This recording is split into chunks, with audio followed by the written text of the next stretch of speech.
We are continuing our daily Bible reading. I want to go back and look at 1 Corinthians chapter 1, where Paul said in verse number 11, "For it has been reported to me by Chloe's people that there is quarreling among you, my brothers.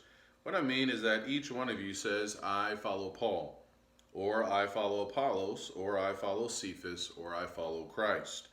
Is Christ divided? Was Paul crucified for you, or were you baptized in the name of Paul?" Paul was no doubt putting the emphasis upon Jesus. There should have been no division among God's people and with respect to who they were following and things like that.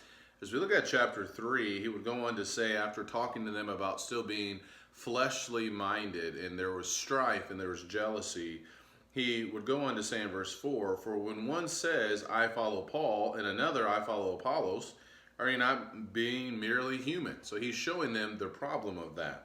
He then said, "What then is Apollos? What is Paul? Servants through whom you believed, as the Lord assigned to each. I planted, Apollos watered, but God gave the growth." So notice how Paul, he continues to put the spotlight back upon God. He continues to put the spotlight back upon Jesus when it comes to our salvation and who ultimately we are to be following.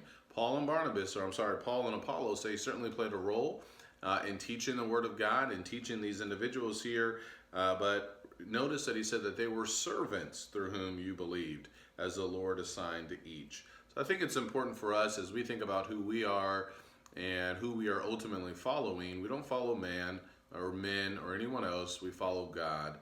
And let's make sure that we always keep that in the proper focus, that our focus is always upon Him and not upon men. I hope this helps. Take care, and God bless.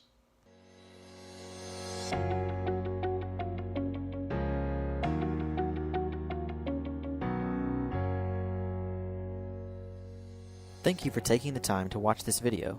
Subscribe to our YouTube channel and follow us on Facebook for more content like this.